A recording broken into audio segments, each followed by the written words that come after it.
Lafayette, Georgia. Population 7,000. The kind of place where neighbors still wave from their porches, where the local diner knows your order before you sit down, and where everyone, and I mean everyone, knows everyone else's business. It's a sleepy southern town nestled in the foothills of the Appalachian Mountains, where the biggest excitement is usually Friday night football. But in March of 2007, this tight-knit community would be shaken to its core by a disappearance that would expose the darkest secrets hiding behind a badge. Saturday, March 24, 2007. The Walker County 911 Dispatch Center receives an unusual call. Not an emergency, but something far more personal, something that would send chills through every officer and dispatcher in the building. Teresa Parker, their beloved supervisor, hadn't been seen or heard from in days. To understand why this was so alarming, you need to understand who Teresa Parker was. At 50 years old, Teresa was the backbone of the dispatch center. Her colleagues called her Mama T, a nickname that perfectly captured her nurturing spirit and unwavering reliability. She was the voice on the other end of the radio that kept officers safe, the steady presence during their most chaotic moments, the person who never forgot a birthday and always had an encouraging word when shifts got tough. Teresa was the kind of person who called her elderly mother every single day without fail. She was meticulous about her schedule, never missed work, and took pride in her responsibilities. So when she didn't show up, when she didn't call, when her phone went straight to voicemail, something was desperately wrong. Friends and family would later describe that sinking feeling, that nauseating certainty that something terrible had happened. This wasn't like Teresa. This wasn't like Mama T at all. Within hours, what started as concern erupted into full-blown panic. The woman who spent her career helping others find safety had vanished into thin air. When investigators arrived at Teresa's apartment, they found a scene that was both ordinary and deeply disturbing. There was no broken glass, no overturned furniture, no signs of a violent struggle. But it was the things that were there that told the real story. On the kitchen counter, they found a note about a missed appliance delivery scheduled for Thursday. Teresa had been expecting that delivery. She had plans. But what stopped investigators cold were the personal items left behind in the bathroom: her makeup bag, her contact lenses, her toothbrush. For a woman as put together as Teresa, these weren't things you'd leave behind for any voluntary trip. This was the first red flag, and it was waving frantically. Detectives began piecing together Teresa's final days with painstaking precision. Wednesday night, March 21st, became the critical timeline. A neighbor reported seeing Teresa on her cell phone outside her apartment at 10:45 p.m. She appeared to be having an intense conversation, pacing back and forth in the parking lot. That was the last confirmed sighting. Then came the haunting detail that would chill investigators to the bone. At 5 a.m. on Thursday morning, Teresa's friend Rhonda received a call from Teresa's number. When she answered, there was nothing but silence on the other end, followed by a click. A hang-up call. Was Teresa trying to reach out for help? Was someone else holding her phone? That single, silent call became a ghost that would haunt the investigation. The Walker County Sheriff's Office quickly realized they had a massive problem. This wasn't just any missing person case. Teresa Parker was one of their own, and as they began looking at potential suspects, they faced an uncomfortable truth. The primary person of interest was also one of their own. This case was too close, too personal, and fraught with conflicts of interest that could compromise the entire investigation. The FBI and GBI were called in to provide an objective lens. to investigate without the emotional entanglements and professional loyalties that could cloud judgment. What they were about to uncover would test every investigative skill they possessed. Sergeant Sam Parker, 25 years with the Walker County Sheriff's Office, decorated officer, former Marine. By all outward appearances, he was exactly what you'd want in a law enforcement officer: outgoing, funny, well-liked by his colleagues. He was the guy who could tell a joke that would have the whole squad room laughing, who seemed to embody the camaraderie and brotherhood of the force. He was also Teresa's estranged husband. The marriage had been crumbling for months. Teresa had finally worked up the courage to leave, to start fresh. She'd found a new apartment and was just days away from moving in, just days away from a new life, from freedom, from safety. She was so close. When investigators interviewed Sam, his demeanor was disturbingly casual. His story? Teresa had gone on an impromptu vacation to clear her head. He reminded them about a previous trip she'd taken to Gatlinburg, Tennessee, suggesting she'd done this sort of thing before. He even floated the theory that she might be in Cancun with some man named Elvis, a detail so bizarre and specific that it immediately raised eyebrows.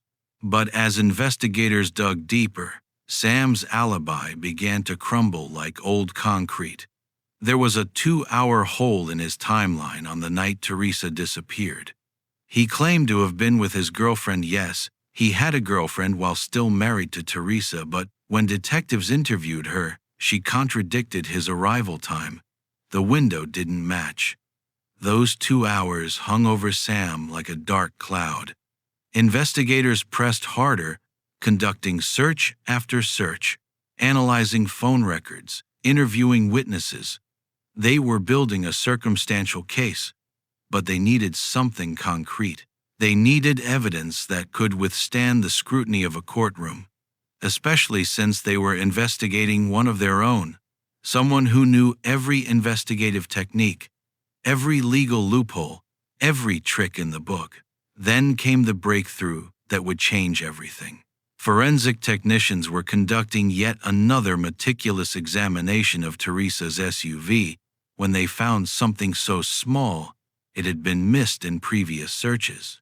2 tiny drops of blood, barely visible to the naked eye, hidden in the latch mechanism of the rear door. For the investigators, this was a stab-in-the-gut moment, the kind of discovery that makes your heart race and your stomach drop simultaneously. The DNA analysis came back, and it confirmed their worst fears. The blood belonged to Teresa. But there was something else, something that tied the evidence directly to Sam. Mixed with Teresa's blood was Sam's DNA. 2 microscopic drops that spoke volumes about what had happened, about violence and concealment, and the desperate attempt to hide a crime. For the first time, investigators had physical evidence placing Sam and Teresa together in a scenario that suggested violence. The case had just transformed from a missing person investigation into something much darker. As the investigation intensified, the carefully constructed facade of Sam Parker began to crack, revealing something monstrous underneath. A search of his police locker, a routine procedure during the investigation, yielded discoveries that shocked even veteran investigators. Inside, they found C4 explosives, military-grade plastic explosives in a police locker, with no legitimate law enforcement reason for them to be there. But it was the other item that truly revealed Sam's character: a poster mocking domestic violence. While his colleagues dealt with domestic violence calls every day, while they tried to protect victims and hold abusers accountable, Sam had a joke poster about the very crime he may have committed. The sheriff's office immediately terminated him, but the damage to the department's reputation was already done. Investigators began reaching out to Sam's past. And what they found painted a portrait of a man who had been hiding in plain sight for decades. His ex-wife, Keila Baird, came forward with a story that was both heartbreaking and terrifying. Her voice, captured in investigative interviews, trembled as she recounted a marriage marked by fear and violence. Keila described instances where Sam would hold a loaded gun to her head, his finger on the trigger, his eyes cold and empty. She talked about walking on eggshells, never knowing what might set him off, living in constant fear for her life. She'd eventually found the courage to leave, but the trauma had never left her. And now, hearing about Teresa's disappearance, she was haunted by a terrible question. Could she have prevented this by speaking up sooner? The pattern was undeniable. Sam Parker was not the jovial, dependable officer his colleagues thought they knew. He was a skilled manipulator who compartmentalized his life with frightening precision, dedicated officer by day, domestic abuser by night. He'd worn his badge like a shield, knowing that his position gave him credibility, access, and knowledge that would help him evade accountability. FBI Special Agent Harris took the lead on interviewing Sam, and what followed was a psychological chess match between two trained professionals. Harris, with decades of experience reading suspects and extracting confessions, faced off against Parker, who'd been trained in interrogation techniques himself. It was a mind game of the highest stakes. During these interviews, Sam would sometimes affect tears, his voice cracking with what seemed like emotion. But Agent Harris noticed something crucial. The tears were performative, theatrical. There was no genuine grief in his eyes, no real concern for Teresa's welfare. He was playing a role, doing what he thought a worried husband should do, but he couldn't quite sell it. The emotions were hollow, rehearsed, the tears of a predator trying to mimic humanity. Then, 3 weeks into the investigation, Sam made a desperate play for sympathy that would backfire spectacularly. He dressed in his full Marine uniform, sat on his front porch, in full view of the surveillance team, and placed a shotgun under his chin. It was a tableau designed for maximum dramatic impact. The tortured veteran, the grieving husband pushed to the brink, the hero destroyed by false accusations. But investigators saw through the performance. They knew Sam was aware of the surveillance. They knew this was theater, a manipulation tactic designed to paint himself as the victim and derail the investigation through sympathy or distraction. The standoff ended without violence, and the investigation continued unabated. If anything, this stunt only reinforced what investigators already suspected. Sam Parker was a skilled manipulator, willing to use any tactic to escape justice. By February 2008, nearly a year after Teresa's disappearance, the Walker County District Attorney faced an agonizing decision. They had circumstantial evidence. They had the blood drops.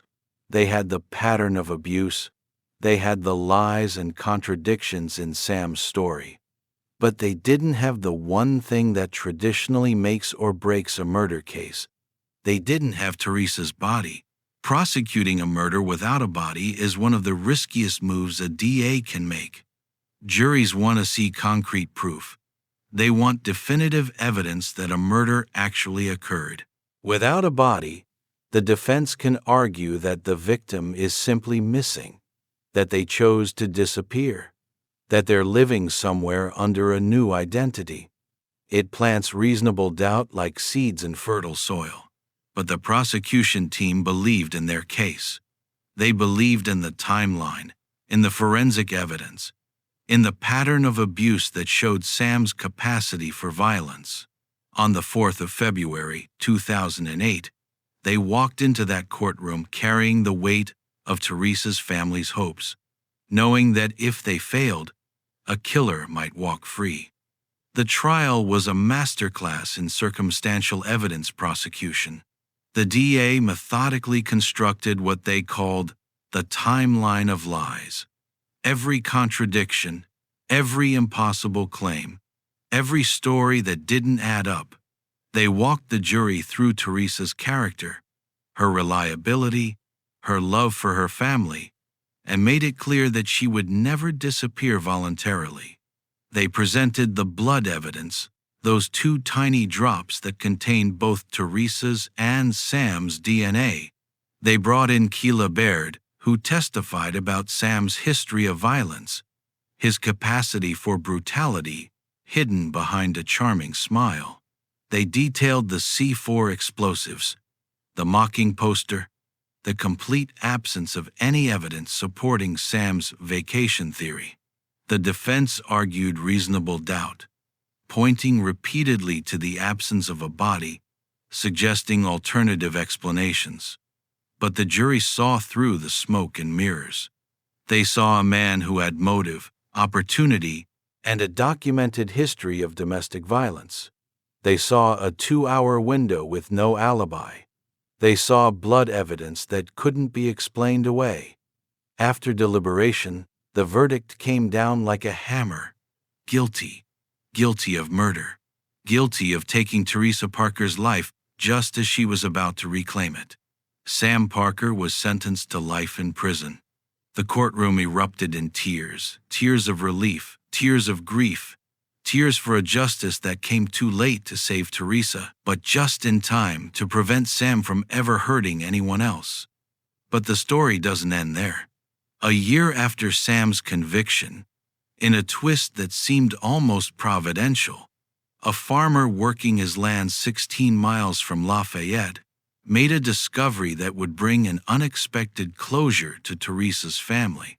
Partially buried in a remote wooded area, he found human remains, specifically a jawbone. Dental records confirmed what everyone already knew in their hearts. It was Teresa. After all that time, after all the searches, she had been found. The location was remote enough that it might never have been discovered, if not for that farmer's chance encounter. Some called it a miracle, a final act of grace that allowed Teresa's family to finally lay her to rest with dignity. Teresa Parker was laid to rest in a ceremony attended by law enforcement from across Georgia. The dispatch center she dedicated years of her life to fell silent for a moment of remembrance. Mama T had come home. If you're touched by this story and you want more awareness about stories such as this, please consider subscribing to my channel. Don't also forget to hit the notification icon bell so you don't get to miss the next story. You see, the case of Teresa Parker is a stark reminder that monsters don't always lurk in dark alleys or abandoned buildings. Sometimes they wear badges. Sometimes they take an oath to protect and serve while harboring the capacity for unspeakable evil. Sam Parker spent 25 years in law enforcement, earning the trust of his community, all while hiding a violent nature that would ultimately cost Teresa her life. What makes this case particularly heartbreaking is how close Teresa came to freedom. She had found the courage to leave, something many domestic violence victims struggle for years to do. She had secured a new apartment. She was days away, one night away from starting fresh, from escaping the shadow of fear she'd lived under. One night, the investigation revealed the immense challenges of prosecuting someone trained in law enforcement. Sam knew the system, knew what investigators would look for, knew how to manipulate evidence and craft alibis. He understood the burden of proof and the power of reasonable doubt. If not for the dedication of the FBI and GBI agents, who refused to let his insider knowledge intimidate them, he might have gotten away with murder. This case also highlights the critical importance of believing domestic violence victims. Keila Baird's testimony about Sam's previous violence was crucial to establishing his pattern of behavior. How many other victims suffer in silence, afraid that a badge will shield their abuser from accountability. How many Teresa Parkers are out there right now, planning their escape, praying they'll make it out alive? The Walker County community was forced to confront an uncomfortable truth: that they had worked alongside a killer, laughed at his jokes, trusted him to uphold the law while he was actively plotting to break it in the most heinous way possible. The betrayal cut deep, leaving scars on a department and a town that would take years to heal. Today, Sam Parker remains in prison, where he'll spend the rest of his life. Teresa's family finds some comfort in knowing she was finally found, that they could give her a proper burial, that her story wasn't lost to the wind. The dispatch center still remembers Mama T, the woman whose voice kept so many safe but whose own calls for help went unanswered for far too long. In the end, Teresa Parker's case stands as both a tragedy and a testament to the power of thorough investigation. It proves that even without a body, even when facing a suspect who knows all the tricks, justice can still prevail. It reminds us that the badge is only as honorable as the person wearing it, and that vigilance against domestic violence must extend to every corner of society, even, and perhaps especially, within law enforcement itself. Teresa Parker deserved better. She deserved to live in her new apartment, to start her new life, to finally be free. Instead, she became another statistic, another name on the long list of women killed by intimate partners. But unlike many, her story ended with justice. Her killer was caught, convicted, and imprisoned. And after a year of uncertainty, she was finally brought home. Rest in peace, Mama T. Your voice may be silent, but your story continues to echo, a warning and a call to action that we must not ignore.